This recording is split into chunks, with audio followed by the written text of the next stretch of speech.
قدرمنو اوریدونکو زموږ د نننۍ خپرونې موضوع نوروز او د نوروز لمانځل په اسلام کې. د کلونو راهیسې د نوروز ورځ په افغانستان کې په شاندارو مراسمو سره لمانځل کیږي. په دې ورځ نه یوازې دا چې د خوښي معمولي کړنې ترسره کیږي، بلکې ځینې داسې عملونه تر سترګو کیږي چې غیر مسلمانان به یې هم ونه کړي. غیر مسلم به هم د دې د مسلمان کار نه وشرمیږي. له بده مرغه چې په افغانستان کې د کلونو را په دې خوا ځینې ناوړه دودونه او ځینې ناوړه رسمونه او رواجونه پر خلکو حاکم دي او خلکو هغه د خپل د دین جز ګرځولي او هغه ته دیني رنګ ورکړی. د مسلمانانو دپاره دوه لویې خوشحالي شته چې هغه یو لوی اختر او بل کوچنی اختر دی، او پرته له یادو ورځو د نورو غیر شرعي ورځو لمانځل دا د مسلمان سره نه ښایي او مسلمان دپاره دا شرم دی. د نوروز کلمه اصلا دا فارسی کلمه ده چې د نوې ورځ معنا لري. اسلامي تاریخ پوهان په دې اندي چې د نوروز نوم د نوبهار څخه اخیستلی شوی، خو دا د نوروز نوم د نوبهار څخه چې را اخیستل شوی دا په ناسمه بڼه باندې را انتقال شوی. نوبهار د زردشتي مجوسیانو لومړنۍ آتشکده وه چې په 583 میلادي کال کې زردشت او ذوالقرنین تر مړینې وروسته د بلخ په تاریخي ولایت کې جوړه کړې وه، چې دا آتشکده د نوبهار بلخ په نوم ونومول شوه، او بیا یې هغه اختر ته هم دا نوم ورکړه کوم چې هر کال به یې د اور د عبادت دپاره د لومړنۍ ورځ دپاره ټاکله، نو هغې دپاره یې هم د نوروز نوم ورکړ. نو را به شو قدرمنو اوریدونکو د اسلام په رڼا کې به په دې باندې وغږیږو چې آیا د نوروز لمانځل او د نوروز د ورځې مبارکي ورکول په اسلام کې جواز لري او کې نه لري. نو د نوروز او د مهرجان یعنی د تلې میاشتې لومړنۍ ورځ کرسمس او دا ډول نور غیر اسلامي ملتونه او دینونه چې د اخترونو په سیر او د میلو په سیر لمانځي او په هغو کې د خوشحالي مظاهره کوي، دا په اسلام کې حرام او ناروا دي. د مسلمانانو د اختر ورځې معلومې دي. په کار دا ده چې مسلمان په هغه ورځو کې چې د کوچني اختر او د قرباني یعنی د لوی اختر ورځ ده د اسلامي شریعت په چوکاټ کې د خپل د خوشحالي مظاهره وکړي. محمد رسول الله صلی الله علیه وسلم چې کله د مکې مکرمې څخه مدینې منورې ته هجرت وکړ، د مدینې خلکو د اختر لپاره 2 ورځې ټاکلې وي او د اختر لپاره 2 ورځې درلودلې. د علماو د څیړنې له مخې هغه 2 ورځې د نوروز ورځ او د میزان یعنې د تلې میاشتې اوله ورځ وه. محمد رسول الله صلی الله علیه وسلم په ډیره مهرباني او شفقت سره هغوی په دغه ورځو کې د خوشحالي کولو څخه په داسې توګه منع کړل چې په بدل کې ورته د هغې څخه غوره ورځې یعنی کوچنی اختر او د لوی اختر ورځ د خوشحالي لپاره مقررې کړي. د حدیث امام ابو داود رحمه الله په خپل کتاب کې ذکر کړی دی چې فرمای قدم رسول الله صلی الله علیه وسلم المدینة ولهم یومان یلعبون فیهما فقال ما هذان اليومان قالوا كنا نلعب فيهما في الجاهلية فقال رسول الله صلى الله عليه وسلم إن الله قد أبدلكم بهما خيرا فهما يوم الأضحى ويوم الفطر. پیغمبر صلی الله علیه وسلم مدینې منورې ته راغی او مدینې والو لپاره 2 ورځې وي چې لوبې او خوشحالي به یې په هغو 2 ورځو کې کولې. نو محمد رسول الله صلی الله علیه وسلم ورته وویل چې دا کومه ورځې دي چې تاسې په دې کې خوشحالي کوئ او په دې کې لوبې کوئ؟ هغو ځواب ورکړه چې په دې 2 ورځو کې به د جاهلیت په وخت کې موږ هم لوبې او خوشحالي کولې. بیا رسول الله صلی الله علیه وسلم ورته وفرمیل چې یقینا الله پاک ستاسې لپاره دا 2 ورځې په ډېر غوره ورځو بدلې کړي دي چې هغه د قرباني اختر او د کوچني اختر نیکمرغه او مبارکې ورځې دي. نو په دې ورځو کې تاسې لوبې پرېږدئ ځکه دا د زردشتیانو او د آتش پرستانو ورځې دي. نو د نوروز مبارکي او د نوروز په مناسبت خوراکونه جوړول، 7 قسمه یا 7 میوه، لباسونه، ډالېګانې، رخصتي کول، خپل ورځني کارونه ځنډول او میلو ته تلل دا قطعا حرام دي، ځکه دا د مجوسیانو سره مشابهت دی او نوروز چې دی د مجوسیانو اختر دی. علامه ابن تیمه رحمه الله په خپل کتاب اقتضاء الصراط المستقیم په اول جز کې په هغه کې ډېر تفصیلي بحث کړی دی. هغه لیکلي چې د قرآن او د سنت علماو د اقوالو له مخې د نوروز لمانځل حرام دي. حتی په ځینې دلایلو کې هغه څوک چې د نوروز لمانځنه کوي په هغه باندې فتوا د کفر ورکړې ده. الله رب العزت په صورت حشر کې فرمایي ولا تکونوا کالذین نسوا الله فانساهم انفسهم اولئک هم الفاسقون. الله فرمایي چې تاسو مه کیږئ په شان د هغو کسانو چې هغو الله هیر کړی دی، نو الله د دوی څخه د دوی ځانونه هیر کړي دي او دا کسان پوره نافرمانه دي. الله وایي نو الله چا هیر کړی؟ یهودو نصاراو او مجوسانو هیر کړی. نو الله وایي چې تاسې د مجوسیانو غوندې مه کیږئ، د یهودو په شان مه کیږئ، د نصارانو په شان مه کیږئ. او کومه ورځې چې د نصاراو مجوسیانو زردشتو د ځان لپاره اختر ټاکلی، هغه تاسو په هغې ورځ کې میلې مه کوئ، د هغو تقلید مه کوئ. همدارنګه الله رب العزت په صورت فرقان کې فرمایي والذین لا یشهدون الزور. ابن کثیر او همدارنګه امام قرطبي رحمه الله او همدارنګه مجموع الفتاوا د دې نه د حضرت عبدالله ابن عباس نه نقل کړي دي چې د دې معنا یعنی د دې آیت معنا دا ده چې مؤمنان دې د مشرکانو اخترونو او میلو ته نه حاضریږي. مؤمنان هغه کسان دي چې هغوی د مشرکانو او د مجوسیانو د زردشتو میلې او اخترونو ته نه حاضریږي او د دیو په اخترونو کې د برخه نه اخلي. نو د دې په مقابل کې که څوک د مجوسیانو په اخترو کې اشتراک کوي او د هغو سره مشابهت کوي، نو ګویا چې دا هم د مغو جملې نه دی. امام بیهقي رحمه الله په سنن الکبرا کې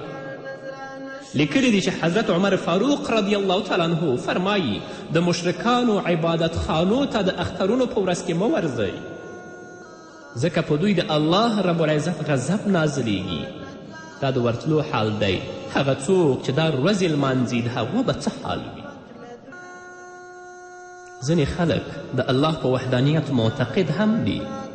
د محمد رسول الله صلی الله علیه وسلم رسالت او حقانیت هم مني. که ته ورته ووایې چې ته د الله او د رسول مینه دې په زړه کې نشته، نو تا سره به جنګ هم کوي، خو د دې معصیت سفرونو ته به یې ملا تړلې وي او د زردشتیانو او د آتش پرستانو د مجوسیانو په اخترونو کې به اشتراک کوي، د هغو نه به یې مخکې دا لمانځي.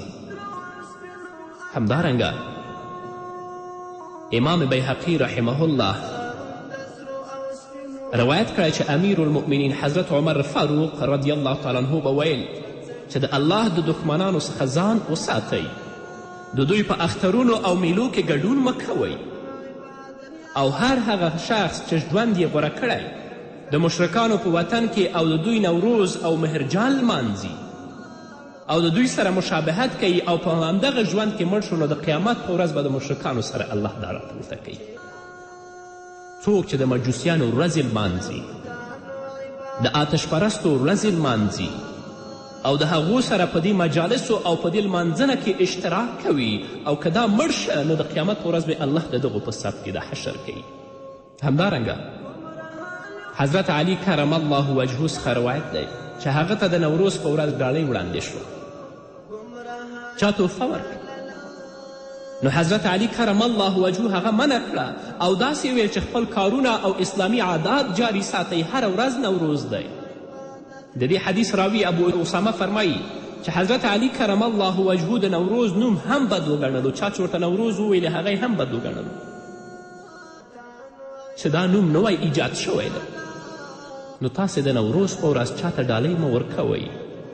د نوروز د ورځې چاته مبارکي مه ورکوئ، بلکې د خپل دین توجه وکړئ چې الله څه ویلی دي، محمد رسول الله صلی الله علیه وسلم څه ویلی دي او فقهاو او مجتهدینو په دې هکله څه بیانات ورکړي دي. شیخ الاسلام ابن تیمه رحمه الله په مجموع الفتاوا کې لیکي هغه څوک چې نوروزي اعمال ترسره کوي نو د الله رب العزت عذاب په ځان باندې وړاندې کوي او د دغې ورځ په مناسبت باندې یعنی د نوروز د ورځې په مناسبت باندې چې کومه ذبح او حلالي کیږي هغه ټولې ناجایزې او حرامې دي او د هغو د غوښې نه استفاده حرامه ده او دا یې په ما اوهل به لغیر الله کې داخلې کړي دي. نو په دې ورځ باندې غسل کول چې د نوروز ورځ ده زه غسل کوم، میلې ته ځم، د ماشومانو د لوبو اسباب جوړول، د هغو شیانو خرڅول او اخیستل د نوروز په میلو کې استعمالیږي ناروا دي، بلکې بعضې علما یې کفر ګڼي، ځکه چې په دې کې د کفر د شاعرو تعظیم او احترام دی. مولا علی قاری رحمه الله په مرقات شرح د مشکات کې لیکي چې ابي حفص الکبیر الحنفي وایي که چا د نوروز په ورځ یوه هګۍ هم یو مشرک ته ډالۍ کړه نو دا شخص د الله رب العزت په نزد باندې کافر شو او ټول اعمال برباد شول. او حسن بن منصور وایي که چا د دې ورځې تعظیم په خاطر څه واخیستل نو کافر دی، او که مقصد یې د رزق پراخي وي نو بیا هم مکروه او حرام دی، په دې ورځ دې نخلي. او همدارنګه مولا علی قاری رحمه الله په مرقات شرح د مشکات کې لیکلي دي چې د نوروز په بعضې لمانځونکو باندې هغه څوک چې نوروز لمانځي نو د هغوی ښځې په هغو باندې زورورې شي او ورته وایي چې ما ته به هم نن دغسې میله جوړوي لکه دا نور خلک او کافرانې چې جوړوي. نو دا د هغې خبره ومني او د نوروز د تعظیم دپاره په ښه کې دي، نو په دې باندې ویره د کفر ده چې کافر شي او د اسلام د مقدس دین نه خارج شي. نو علماو کرامو ته دا عرض دی چې عوام خلک د لاس یا د بیان په واسطه د دغه منکراتو څخه منع کړي او د الله رب العزت دین د الله رب العزت د کلام په رڼا کې د محمد رسول الله صلی الله علیه وسلم د احادیثو په رڼا کې دوی ته بیان کړي. نو قدرمن اوریدونکو، یا خو د نوروز ورځ د مجوسیانو سنت دی، د آتش پرستانو سنت دی، او یا د جمشید پاچا سنت او طریقه ده چې په آخر کې د الهیت دعوا هم کړې وه، د خدایي دعوا هم کړې وه، دا د هغه سنت دی. او نن ورځ مسلمان چې د الله په وحدانیت باندې عقیده لري، د الله د دین نه بېخبره او ناخبره دی، هغه کسانو چې هغوی به د اور عبادت کوه، الله سره به شریک ګڼه، او هغوی به د خدایي دعوه او د الهیت دعوه کوله، د هغو په نقش قدم باندې قدم وي او نوروز لمانځي. او دې ته احساس د شرم هم نه کیږي، د الله رب العزت د کلام ویرې هم په زړه کې نه پرېوځي، او رسۍ یې په لاس کې او جنډه راکاږي. د څه جنډه راکاږي؟ الله ته به نه درېږې، د الله په حضور کې به الله ستانه پوښتنه نه کوي. همدارنګه په شان د نوروز کرسمس چې د عیسویانو اختر دی، نو په دې ورځو کې د خوشحالي مظاهره او د خوشحالي هلې ځلې په دې کرسمس کې هم ناروا او حرامې دي. د پیغمبر صلی الله علیه وسلم څخه په ګڼ شمېر احادیثو کې روایت دی چې د اهل کتابو، یهودو او نصاراو او دوی سره ورتوالی او مشابهت حرام دی. چې تاسو یهودو سره، نصاراو سره او همدارنګه د اهل کتابو سره مشابهت مه کوئ. په ټولو مسلمانانو کې کرسمس ډېر شهرت نه لري چې خوشحالي پکې وکړي، نو له دې له امله په هغه رد کولو سره کوم حساسیت نه ښکاره کوي، په داسې حال کې چې د نوروز په هکله خو داسې بولي چې د دې خلکو د خپل آزاد فرهنګ او کلتور یوه برخه ده، او نه پوهیږي چې د پردیو څخه ورته رانقل شوې ده، لا په دې نه پوهیږي. دا د خپل د آزاد فرهنګ او کلتور یوه برخه بولي، یعنی د نوروز ورځې لمانځل دا د خپل آزاد فرهنګ او کلتور یوه برخه بولي، او حال دا چې دا غریبان په دې نه پوهیږي چې دا د پردیو څخه ورته رانقل شوي، د مجوسیانو او د آتش پرستانو څخه ورته رانقل شوې ده. د نوروز د ورځې په تجلیل کې او د دې ورځې په لمانځلو کې د مجوسیانو سره د مولا علی قاری رحمه الله په وینا بعضې د یهودو په رنګ شوي مسلمانان ډوله روافظ هم په دې خاطر شریک شول چې په نوموړې ورځ د مسلمانانو دریم خلیفه د ګران پیغمبر د وینا برابر جنتی حضرت عثمان بن عفان هم په خپل کور کې په مظلومانه ډول د یهودانو د دسیسو له امله په شهادت ورسېده. نو د خوشحالي لپاره روافظ جشن نیسي چې دا له ټولو څخه هم دردونکې ده چې په دې ورځ کې وایي خلافت حضرت علي ته پاتې. هغه روافظ یا اهل تشیع چې د یهودو په رنګ سره رنګ شوي دي د نوروز ورځ په دې خاطر لمانځي چې په دې ورځ باندې امیر المؤمنین حضرت عثمان بن عفان رضی الله تعالی عنه د محمد رسول الله صلی الله علیه وسلم دریم خلیفه په شهادت رسېدلی، نو ځکه دا ورځ لمانځي چې دا د ټولو نه ډېره دردونکې ده. خو ځینې ناپوهه مسلمانان د دې څخه بېغوره دي، په دین کې معلومات نه لري او په مستقل ډول دا د خپل کلتور او دا د خپل فرهنګ بولي. ما مخکې تاسو ته هم ویلي که د دې ورځې د تعظیم په خاطر او د کافرانو سره ورتوالي په لحاظ څوک دا کار وکړي بیا خو ورته علماو د همغو په شان کافر وایي، او په مستقل ډول که څوک د کفارو سره مشابهت هم نه کوي، که په مستقل ډول هم په دې ورځ څوک خوشحالي کوي هغو ته هم علماو ناروا ویلي دي. ابوالحفص الکبیر الحنفي څخه نقل شوي دي چې ما مخکې تاسو ته هم ویلې که چا یوه هګۍ هم په دې ورځ یو مشرک ته د دې ورځ د تعظیم لپاره ورکړه هغه کفر ته رسیږي. د دې ورځو د اختر نیولو په هکله د اهل سنت والجماعت علماو څخه بلکل اختلاف نه دی نقل شوی او ټول علما دا کار حرام ګڼي. او په یوې خبره باندې قدرمنو اوریدونکو باید پوه شو چې ملا علی قاري رحمه الله لیکلي دي چې دا خبره د یادونې وړ ده چې د استقلال، ملی آزادي، د غازیانو د سرلوړي او داسې نور جشنونه او خوشحالي چې پکې د اسلامي شریعت او اسلامي فرهنګ سره اختلاف او ټکر ونه لري د دې نه نهی او حرمت نه دی راغلی او د دې نهی او حرمت لاندې نه راځي بلکې دا غوره هم دي. څوک چې د استقلال ورځ لمانځي، د ملي آزادي ورځ لمانځي، د غازیانو د سرلوړي ورځ لمانځي هغه د دې نهی او حرمت لاندې نه راځي. مولا علی قاري رحمه الله په دې باندې ډېر تفصیل کړی دی او د مکې فتحه او همدارنګه ورته داخلېدو ورځو خوشحالي د مثال په توګه هغه ذکر کړي دي. نو لنډه دا چې قدرمنو اوریدونکو الله رب العزت ځینې ورځو ته غوروالی ورکړی دی خو د هغه تعیین یې د اسلام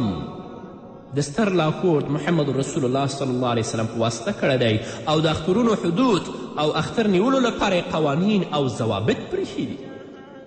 نو زما هیله د مسلمانانو ورونو نه او خویندو نه دا ده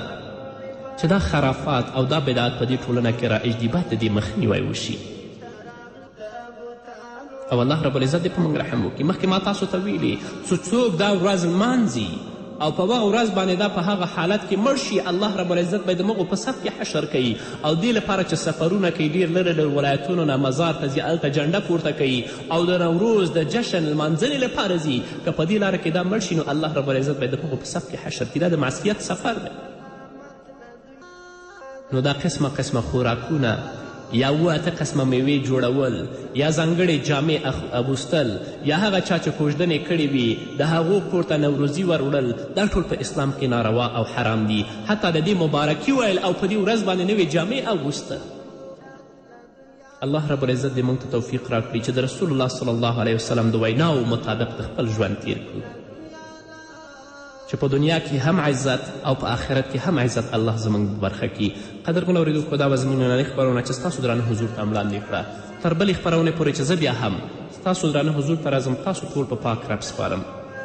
پاتې ژوند او پاتې ورځم نیکمرغه پاک الله مو مل شي.